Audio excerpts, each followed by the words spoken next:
ఒకప్పుడు ఈ ప్రాంతానికి రాజైన ఆకాశరాజు ధరణీదేవి దంపతులకు సంతానం లేదు.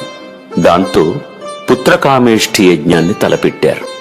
యజ్ఞం జరిపేందుకు భూమిని నాగలితో దున్నుతుండగా నాగలికి ఒక సువర్ణ ఖచ్చితమైన మందసం తగిలింది.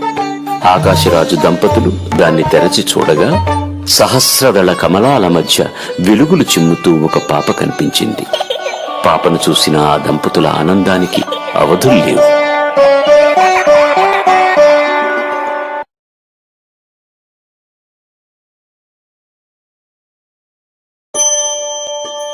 ఆకాశవాణి సందేశం ఇలా వినిపించింది.